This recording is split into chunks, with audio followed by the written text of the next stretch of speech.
Okay, to kind of finish up our last little section here about psychosis and the way and things that you need to know about these type of patients. Um, Basically, psychosis up until the 1950s, we really didn't have a lot that we could do for them. We had some medications, but the medications are kind of harsh, and they only help to control the symptoms for a little while. And they also came with a whole bunch of other side effects that were undesirable. So let's get going and talk about the different diagnoses that would fall under someone who's having some psychosis issues. So everything from schizophrenia to delusional disorders, our patients with bipolars can have psychotic episodes, depressive patients can have psychotic episodes. All of these patients can have issues with psychosis. And so because of that, we need to use some of these medications to help to control those symptoms. If you click on the little picture there, it'll take you to a website and you can watch a small video all about schizophrenia. We're going to be kind of focusing our efforts today on medications that are used for schizophrenia, because a lot of the other medications that we would use for psychosis, we've already talked about, like the medications to reduce anxiety, those type of medications we would use in addition to these psychotic medications. So here's kind of a brief little slide all about schizophrenia. Schizophrenia is very hard to manage from a medical perspective. It can also be pretty tough for families and for the patients themselves. We kind of believe that schizophrenic patients tend to have more neurons than the rest of us. We're born with hundreds upon hundreds and hundreds of millions of these neurons, but as we age, we tend to have what we call neural pruning. So you don't have as many as you get older. Well, the scientists think what's happening is that these patients with schizophrenia actually have more neurons than the rest of us, so it's constantly firing, and then they have a very hard time understanding what is theory versus what is reality.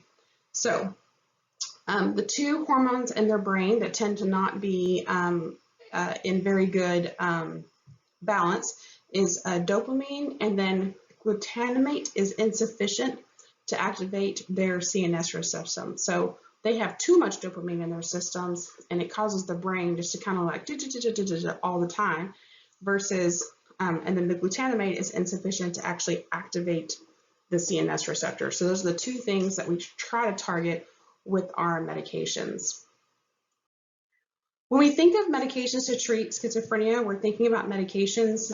We always want to discuss these medications in view of their potency. It really refers to the size of the dose that's needed to give a patient a response.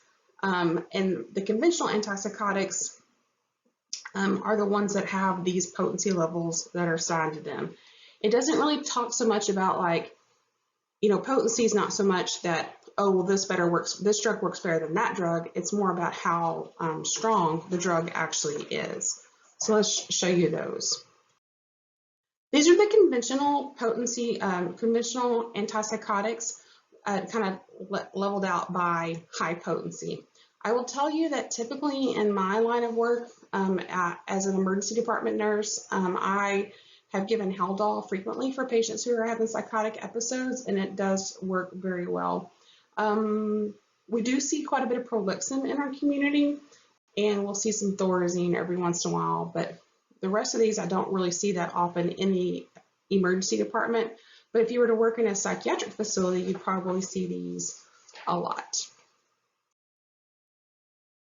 With the conventional antipsychotics, they tend to block a variety of the receptors inside and out of the CNS. So these are all the chemicals that are affected. Now, I want you to think about this.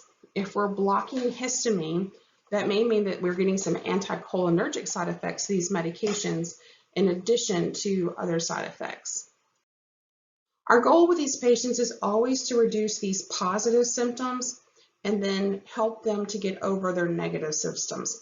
So when we say positive symptoms, what that really means is that these are the actions of the patient that we can see. So the hallucinations, delusions, you can see all this stuff, versus the negative symptoms, which is what causes them to kind of draw into themselves and not to come out into public as often.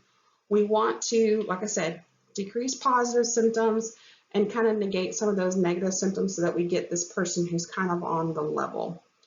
Every time I look at the negative symptoms though, I just think I'm like social withdrawal, emotional withdrawal, lack of motivation. They don't want to talk a whole bunch. They're like, yeah, hi. Poor insight, poor judgment, poor self-care. It all sounds like a teenager to me. So if you know of a moody teenager, you understand negative symptoms. So with these medications for schizophrenia, we get a lot of adverse effects. I'm going to encourage you to take these adverse extrapyramidal symptoms, and I want you to go out to YouTube and I want you to look at a couple of these reactions. These reactions to the medicines that these patients have can be the reason why they stop taking them. So number one, we need to educate the patient and the family about them. Then number two, we need to let them know that there's ways to treat this. For instance, acute dystonia, it's a very early reaction when we first start taking the medication, and we treat that one with just good old-fashioned Benadryl. It makes that side effect decrease. The Parkinson ones, again, diphenhydramine or amantadine will help to reverse that one. Akathisia, we can give them beta blockers. We can use beta benzodiazepines or anticholinergic drugs, again, like diphenhydramine. I'm telling you, diphenhydramine treats everything. Or tardive dyskinesia. So tardive dyskinesia can be a very late reaction and can happen to patients. It can be pretty severe. So if we start to see any of the reactions of tardive dyskinesia, then we need to stop that, notify the provider and stop that medication. And yes, that was an example of tardive dyskinesia. It can be pretty debilitating for the patients if they experience that, and they can be very scared because now they don't have control over their body.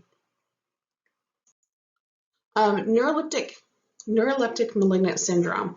It is something that can occur with some of our agents that are high potency. It's a huge problem with the patient. Well, it doesn't happen very often, but when it happens, it's a big deal, okay? So these patients come in and they're just like rigid, and you can't do anything with them. Like you can't bend them over, you can't turn them, nothing. They are just rigid. And then whenever they do try to move, it's very stiff. And so like they can't even straighten their arms out. They have a really high fever, they're sweating profusely. And when you first look at them, you're thinking to yourself, oh my God, is this like meningitis? Do they have tetanus? What's going on? And then you look at their medication list and you see that they're on an antipsychotic.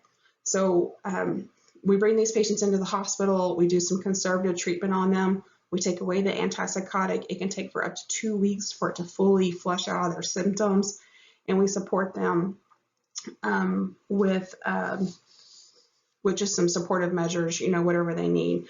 But, again, if I had a patient who came in and I'm not thinking about the drugs they're on, and all of a sudden a high fever, they're stiff as a board, they've got this huge, I'm thinking meningitis.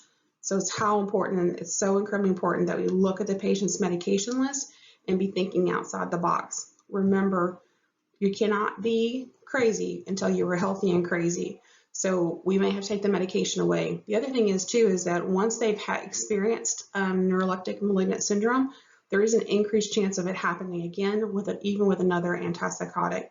So this is the reason why whenever we do have to prescribe antipsychotics to our patients, we tend to use the low potency ones, and we try to choose the ones that have the least likelihood of producing this, like clonazepam. Other fun things that happen with the antipsychotic medications, again, a lot of these anticholinergic effects, it affects the sexuality. It can cause a very quick dip in the white blood cell count. When you take them off of it, the white blood cell count will return.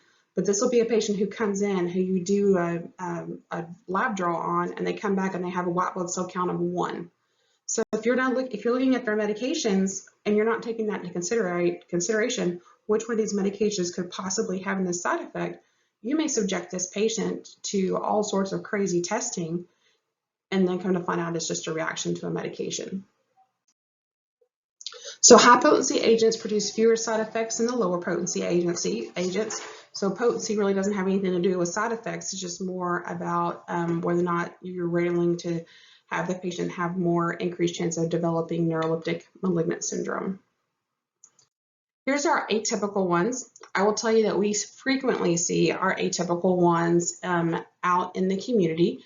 They work incredible. I'll never forget whenever Geodon finally came on the market and it came in as an IM form.